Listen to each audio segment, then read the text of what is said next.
मेरे छोटे छोटे बच्चे थे, मुझे कोई नौकरी नहीं मिल रही थी, इसलिए मैं मजबूर होकर मर्द का भेष बदलकर ड्राइवर की नौकरी करने लगी। मेरे मालिक बहुत अच्छे थे, रोज़ मुझसे रास्ते भर बात करते जाते। जब एक दिन उन्होंने बातों बातों में मुझे बताया कि वह एक लड़की से प्यार करते हैं, मैंने कहा यह तो बहुत अच्छी बात है। आप इतने जवान हैं और खूबसूरत और अमीर हैं, आपसे तो कोई भी लड़की शादी करने को तैयार हो जाएगी। लेकिन मेरे कदमों तले से ज़मीन निकल गई जब उन्होंने मेरी ही तस्वीर। मेरा नाम शालिनी है, मैं अपने माँ बाप की इकलौती बेटी थी। मुझे पढ़ने लिखने का कोई ख़ास शौक़ नहीं था, इसलिए 12वीं के बाद पढ़ाई को छोड़ दिया। मेरे ताल्लुक़ एक खाते पीते ख़ानदान से था। मेरे पिताजी 2 भाई और उनकी एक बहन थी। शुरू से ही मेरे ख़ानदान में जायदाद के खाते झगड़े चल रहे थे। पापा सारा सारा दिन अदालतों के धक्के खाते थे, क्योंकि मेरे चाचा और बड़े पापा दोनों हमारे हिस्से की प्रॉपर्टी हड़पना चाहते थे। मेरे वक्त कुछ इसी तरह गुजर रहे थे कि मुझे खबर मिली कि मेरी सबसे अच्छी दोस्त मानसी की शादी है। मानसी के घर वाले बहुत अमीर थे। मानसी ने स्पेशल मुझे अपने हर फंक्शन में बुलाया था। मैं उसके मेहंदी के फंक्शन में गई तो घर आते वक्त काफ़ी रात हो गई थी कि रास्ते में एक तेज़ रफ्तार से गुजरती हुई गाड़ी मेरे पास रुकी और किसी ने मेरे मुंह पर कपड़ा रखा और मैं बेहोश हो गई। मेरी आँख खुली तो अपने आप को एक तहखाना में पाया, जहाँ पहले ही कुछ लड़कियाँ मौजूद थीं। ये एक बड़ा सा कमरा था जिसे मुझे समझने में ज़्यादा देर नहीं लगी कि यह कैद खाना है। यहाँ पर छोटे छोटे बच्चे भी कैद थे और कुछ जवान लड़कियाँ भी थीं, जिन्हें क्लब में डांस कराया जाता था और कुछ को तो कोठे पर बेच दिया जाता था। पुलिस भी इस गैंग के साथ मिली हुई थी। इनमें से एक लड़का मुझे देखकर मुस्कुराया। उसे देखकर मुझे बहुत गुस्सा आया। वह मुझे घूरता ही जा रहा था। मैंने डर से एक लड़की का हाथ पकड़ा और उससे कहा कि किसी तरह हमें यहाँ से निकालना होगा। मैं डर के मारे कांप रही थी। मुझे अपने साथ साथ अपने माँ बाप की भी फिक्र हो रही थी। मेरे बिना उनका तो रो रो कर बुरा हाल हुआ होगा। सभी लड़कियाँ रो रही थी और बच्चे भी बेतहाश रोए जा रहे थे। मैं एक बच्चे के पास बैठी। वह बच्चा मुझे बहुत ही प्यारा लगा।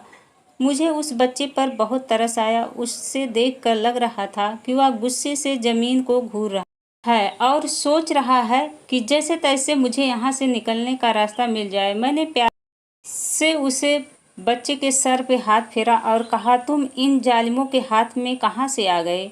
मेरे सवाल करते ही वो बच्चा रोने लगा। तभी कुछ लोग वहाँ आए और सभी को भेड़ बकरियों की तरह मारने पीटने लगे और मारते हुए कह रहे थे कि चलो तुम लोगों को कहीं और जाना है। यहाँ पर तकरीबन 50 लोग कैद थे और इन 50 लोगों को कहीं और शिफ्ट होना था। इस अंधेरे कैद खाने में सूरज को देखे बहुत दिन हो गए थे। कुछ पता नहीं था कि कब सुबह होती है और कब शाम। यहाँ पर मौजूद कुछ लोगों से ड्रग्स सप्लाई का काम भी लिया जाने लगा। अब मुझे इस दिन का डर था जिस दिन यह लोग मुझे भी इस घिनौने काम में लगवा देते। अक्सर हम जिन चीज़ों से डरते हैं हमारे साथ वही होता है। अब ये लोग यहाँ पर मौजूद सभी लोगों को नशे का आदी करा रहे थे। एक दिन मुझे भी एक दूसरे कमरे में ले जाया गया। वहाँ पर मौजूद एक लड़के ने मुझे एक इंजेक्शन दिया। अब रोज़ यही होता और कब मैं इन नशे की आदी हो गई मुझे पता नहीं चला। और जो लड़का इंजेक्शन देता मैं उसके पास जाने लगी और उससे अपने मन की सारी बातें शेयर करने लगी और खूब रोती कि यह हादसा होने के बाद मेरे माँ बाप जीते जी मर गए होंगे। पता नहीं लोगों ने मेरे माँ बाप को क्या क्या सुनाया होगा। जिस लड़के के पास मैं जाती उसका नाम रोहित था। मुझसे वादा किया कि एक ना एक दिन तुम्हें मैं यहाँ से निकलवा दूंगा, लेकिन इससे पहले किसी ने उस लड़के को पुलिस के हवाले कर दिया। कहते हैं खराब वक्त गुजर ही जाता है, लेकिन जिस पर गुजर रही हो उसे ही पता चलता है वक्त कैसे गुजरा। एक रोज़ हम लोगों की निगरानी पर जो शख्स रखा गया था, अचानक उसे चक्कर आ गया और वह गिर कर बेहोश हो गया। हम सब ने इस मौके का फ़ायदा उठाया और वहाँ से निकल कर भाग गए। यकीनन करिए कि उस दिन पता चला कि आज़ादी क्या होती है। अपनी जान सबको प्यारी होती है। हम सब अंधाधुंध भाग रहे थे। कुछ लोगों को गोलियां लग गईं और कुछ इस भगदड़ में जख्मी हो गए। मैं इतनी जोर से ज़मीन पर गिरी थी कि मेरे बाजू टूट गया था। लेकिन इस वक्त इस तकलीफ से ज़्यादा यही सोचती कि कुछ भी करके यहाँ से भागना है, नहीं तो सारी ज़िंदगी इनकी कैद में रह जाऊंगी। यह एक सुनसान रास्ता था। सड़क के साथ लगा हुआ एक घना जंगल था। मैं इस जंगल में घुस गई और बड़ी मुश्किल से जान बचाकर वहां से निकली। रात काफ़ी हो चुकी थी। सड़क पर आती जाती गाड़ियों को रोकने की कोशिश की, लेकिन रात के इस वक्त कोई भी लिफ्ट देने को तैयार नहीं था। मैंने पैदल ही वहां से चलना शुरू किया, लेकिन 2 दिन से भूख और कुछ नशे की आदत की वजह से मेरा चलना मुश्किल हो गया था। कुछ दूर भागने के बाद मैं वहीं गिरकर बेहोश हो गई। जब आंख खुली तो हॉस्पिटल का वार्ड था। मैंने देखा मेरे पास एक डॉक्टर, 2 पुलिस वाले खड़े थे। मुझे होश में आते ही पुलिस वाले मुझसे पूछताछ करने लगे। मैं डर गई थी कि कहीं जिस मुसीबत से निकली हूँ दोबारा उसी में फंस न जाऊँ, इसलिए मुकर जाना बेहतर समझा। लोगों ने मेरे घर का एड्रेस लिया और मैंने देखा मेरी माँ मेरे सामने खड़ी थी। मुझे देखते ही वो चीखना चिल्लाना शुरू की। लोगों ने बताया कि मेरी माँ को लोग ताने मारना शुरू कर दिए थे। किसी ने तो बदचलन की गाली भी दी थी। मेरी माँ आज 6 माह बाद बोली थी। जब मैं अगवा हो गई तो लोगों ने मेरे माँ बाप को से कहा कि तुम्हारी बेटी तो बदचलन थी, इसीलिए घर से भाग गई। मेरे पिता यह सब बर्दाश्त नहीं कर पाए और फिर एक दिन वो यह दुनिया छोड़कर चल बसे। मेरी माँ बेटी और पति के गम में दिमागी तौर से बीमार हो गए और आज जब वह मुझे देखी तो चीख चीख कर रोने लगी। 2 दिन अस्पताल में रहने के बाद जब मैं घर आई तो पता चला ये समाज लड़कियों का घर से भागना तो याद रखता या किसी ने अगवा कर लिया ये नहीं देखता। हर शख्स अपनी ऐनक लगाकर बैठा रहता है और सब अपनी नज़र अपने सोच के मुताबिक दूसरों पर बातें करना शुरू कर देते हैं। मेरे घर आते ही पास पड़ोस के लोग मेरे घर पर इकट्ठा हो गए और मुझसे सवालों की बारिश करने लगे कि वो लड़का कौन है जिसके साथ तुम भागी थी। तुमने एक बार भी अपने माँ बाप के बारे में नहीं सोचा। तुम्हारी वजह से तुम्हारा बाप यह दुनिया छोड़कर चल बसा। मैंने अपनी सफाई देनी चाहिए पर किसी ने मेरी एक ना सुनी, इसलिए मैं चुप हो गई। लोगों ने मेरी माँ से कहा कि अगर तुम अपनी इस बदचलन बेटी को घर में रखी तो तुम्हें समाज से बाहर निकाल दिया जाएगा। मेरी माँ ने इन सब लोगों की बात सुनी तो उन्होंने भी किसी से कुछ कहना उचित नहीं समझा, क्योंकि उन्हें पता था कि हमारी कोई सुनने वाला नहीं है। इसलिए उन्होंने उसी वक्त मेरा हाथ पकड़ा और गांव छोड़कर शहर चली आई। शहर में मेरी माँ की एक पुरानी सहेली रहती थी। रात के 10 बजे हम उनके घर पहुँचे। अचानक हमें अपने घर देखकर मेरी माँ की सहेली सविता आंटी घबरा गई। उन्होंने हमें घर के अंदर आने को कहा और एक कमरे में बैठाया। अभी हम सब बातें ही कर रहे थे, तभी मैंने देखा सविता आंटी का एक बेटा था जो पागल था। वो हमारे पास आया और मुझसे कहने लगा कि तुम मेरे साथ चलो और खेलो। सविता आंटी के बेटे अतुल की उम्र लगभग 23 साल थी, लेकिन वह बच्चों की तरह बिहेव करता। उसकी जिद की वजह से माँ ने मुझसे कहा कि जाओ उसकी बात मान लो, नहीं तो ये हमें परेशान कर देगा। मेरी माँ की सहेली सविता आंटी ने बताया कि उनका बेटा एक बहुत ही काबिल पढ़ा लिखा इंसान था, अपने कॉलेज का बेस्ट प्लेयर था।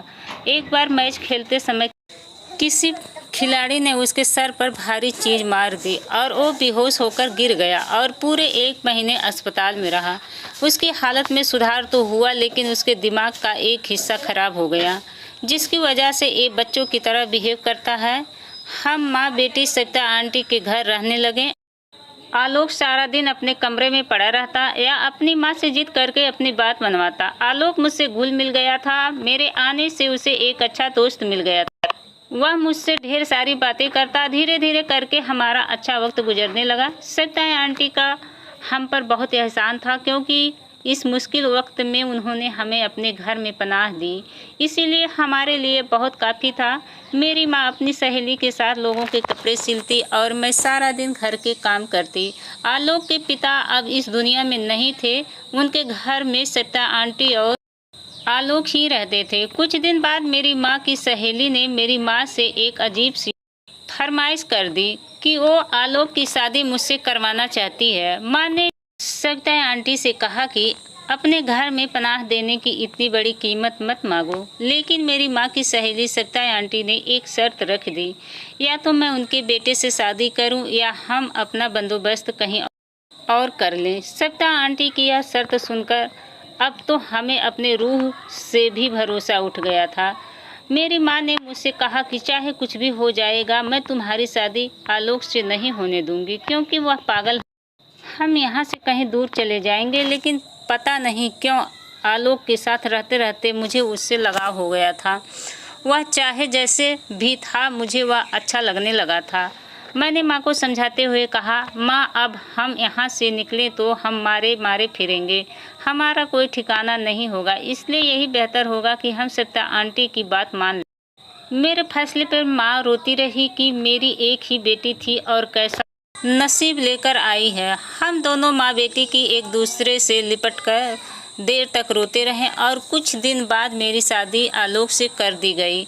मेरी शादी पर मेरी माँ बहुत रोई थी, पर मैं क्या करती, हमारी मजबूरी ने मुझे यह सब करने को मजबूर कर दिया।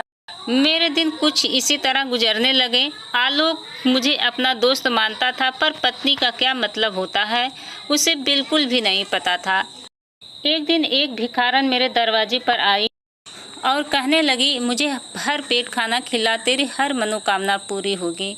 उसकी बात पर मैं हंसी थी कि मेरे नसीब में तो मेरा पागल पति है, तो इससे बड़ा दुख मेरी जिंदगी में और क्या हो सकता है। मैंने उस भिखारन को खाना खिलाया तो उसने कहा कि जा बेटी, तेरा पति तुझसे बेइंतहा प्यार करेगा। उसकी बात सुनकर मैं हैरान थी कि भला मेरा पागल पति मुझसे क्या प्यार कर सकता है। लेकिन कहते हैं कि दुआएं तकदीर बदल देती है। मेरी ज़िंदगी में भी कुछ ऐसा ही होने लगा। कुछ दिन बाद मैंने महसूस किया कि आलोक की हालत में दिन प्रतिदिन सुधार होने लगा। आलोक की सुधरती हालत देखकर हमने उसका इलाज दोबारा से शुरू करवाया। इस बार डॉक्टर को भी पूरी उम्मीद थी कि आलोक जल्दी ठीक हो जाएगा। मेरा पूरा दिन आलोक की देखभाल में निकल जाता, लेकिन मेरी मेहनत रंग ले आई और आलोक की हालत में सुधार होने लगा। अब वह पहले से बेहतर हो गया। लेकिन आलोक के ठीक होते ही पता नहीं मेरी सास को क्या हो गया कि वह मुझसे नफरत करने लगी, मेरे प्रति आलोक को भड़काने लगी। इन बुरे हालातों में भी किस्मत ने मेरा साथ नहीं दिया और मेरी माँ की तबीयत बहुत ज़्यादा खराब हो गई। मेरी माँ के इलाज में मेरे ससुराल वालों ने साथ नहीं दिया और अचानक मेरी माँ यह दुनिया छोड़कर चल बसी। अब मैं बिल्कुल अकेली ही हो गई थी। ससुराल में रहने का ठिकाना तो था, लेकिन मेरा अपना कोई नहीं था। मेरी माँ के गुजरते ही मेरी सास का अत्याचार मेरे ऊपर और बढ़ गया। वो मेरे पति आलोक से कहकर मुझे बहुत सारी बातें सुनवाती। आलोक पहले से बहुत बेहतर हो गया था, लेकिन वो अपनी माँ के हाथों का खिलौना बन गया था। उसकी माँ जैसा कहती वो उन्हीं के इशारों पर चलता। हम पति पत्नी अजीब रिश्तों में जुड़े थे, साथ होते हुए भी हम एक दूसरे के साथ नहीं थे। हमारा रिश्ता बस यूं ही चल रहा था कि एक दिन मेरी किस्मत ने एक नया मोड़ लिया। अचानक मुझे पता चला कि मैं माँ बनने वाली हूँ। लेकिन अपने माँ बनने की खबर सुनकर मुझे थोड़ा भी खुशी नहीं हुई, क्योंकि मेरे और आलोक के रिश्ते में जो दरार थी वह हमारे आने वाले बच्चों के लिए ठीक नहीं था। मेरे मन में यह डर था कि पता नहीं आलोक अच्छा बाप बन पाएगा कि नहीं। जो इंसान अच्छा पति नहीं बन पाया, वह अच्छा बाप कैसे बन सकता है। इसी डर की वजह से मैं अपने बच्चों को इस दुनिया में लाने से डर रही थी। मैंने अपनी मोहल्ले के एक औरत से बात की जो सरकारी अस्पताल में नर्स थी। वह मेरी मदद करने को तैयार हो गई, लेकिन अस्पताल जाने के बाद पता चला कि मेरा ऑपरेशन नहीं हो सकता। अगर हमने इस बच्चे को गिराने की कोशिश की तो मेरी जान को खतरा हो सकता है। मैं अपना मायूस चेहरा लेकर घर लौट आई। वो 9 महीना मेरे लिए 9 साल के बराबर थे। किसी तरह यह 9 महीने गुजरे और मैंने 2 जुड़वा बच्चों को जन्म दिया। एक बेटा और दूसरी बेटी थी। बच्चों को देखकर मेरे मन में अजीब सी खुशी थी। अपने बच्चों को देखकर मेरी ममता तड़प उठी और मैंने उन्हें अपने सीने से लगा लिया। बच्चों की पैदाइश के बाद आलोक और मेरी सास का रवैया अब पहले से कुछ बेहतर हो गया था। वह दोनों मुझे भले ही ना पूछते, लेकिन उन्हें बच्चों से बहुत लगाव था और मेरे जैसी बदकिस्मत के लिए यही काफ़ी था। धीरे धीरे मेरे दिन कुछ इसी तरह गुजरने लगे और वह दिन मेरी ज़िंदगी का सबसे खूबसूरत दिन था जब मेरे बच्चों ने मुझे माँ कहकर पुकारा था। यह बात वही लोग समझेंगे जिनका अपना कोई रिश्ता होता है। एक दिन मेरी सास और मेरे पति आलोक किसी काम से बाहर गए थे, पर वापसी पर आते वक्त उन दोनों का एक्सीडेंट हो गया और मौके पर ही उन दोनों की मौत हो गई। उनकी मौत की खबर सुनकर मैं फिर से एक बार टूटकर चकनाचूर हो गई। वह दोनों मेरे लिए कैसे भी थे, पर वही लोग तो मेरे बच्चों का सहारा थे। यह सब सोच सोच कर मेरी सारी रातें मुझे नींद नहीं आती कि अब हमारा गुजर बसर कैसे होगा। जो थोड़ी बहुत जमा पूंजी थी वह कुछ दिन चली और फिर धीरे धीरे हमारे घर में खाना खाने के लाले पड़ने लगे।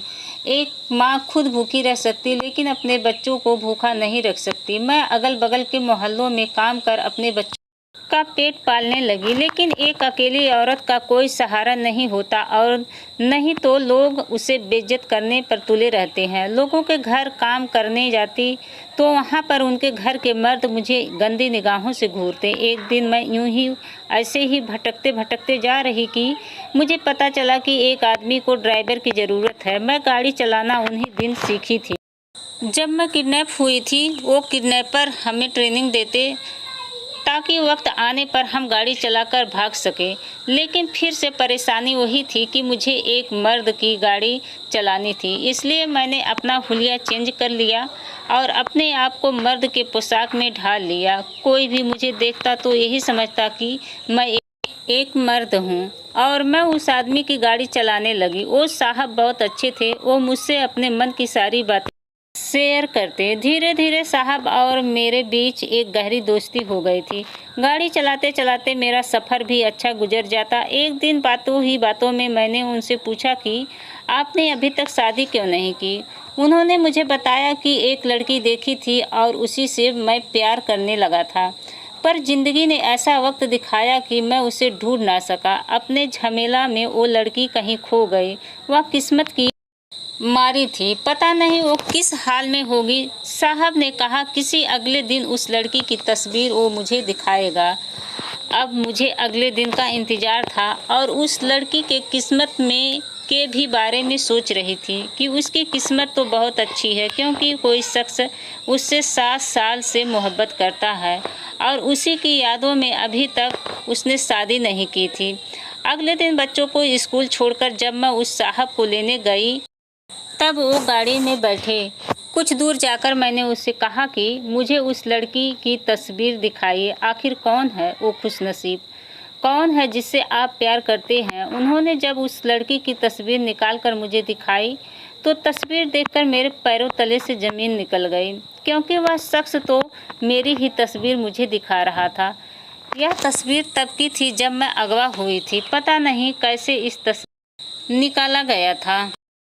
गाड़ी अचानक ब्रेक लगने से रुकी थी। उस साहब ने कहा गाड़ी ध्यान से चलाओ। उसे क्या पता था कि मैं किसी ध्यान में थी। उसने मुझे बताया कि 7 साल पहले वह एक गैंग का हिस्सा था। उसका पिछला रिकॉर्ड एक क्रिमिनल का था, लेकिन फिर एक दिन उसने उसका चेहरा देखा, जिसे देखकर उसने खुद से एक वादा किया था कि वह उसे इस दलदल से निकालेगा और उस मासूम लड़की को भी निकालेगा। उसने बताया कि मैं वहां पर मौजूद लोगों को नशे का आदी बन पर जब से मैंने उस लड़की को देखा था उसके प्यार में गुम हो गया था और मैं इस गलत काम से छुटकारा पाना चाहता था। इसलिए मैंने खुद अपने आप को पुलिस के हवाले कर दिया। फिर मैं पुलिस का सरकारी गवाह बन गया। पुलिस ने जब वहां पर छापा मारा तो वहां पर सभी लोग फरार हो चुके थे। तब मुझे एहसास हुआ कि मैं उस लड़की को खो चुका था। फिर मुझे याद आया कि उसने एक बार अपने घर का एड्रेस दिया था। मैं पूछता पूछता वहां पहुंचा तो लोगों से पता चला कि उसके पिता उसकी जुदाई में मर गए।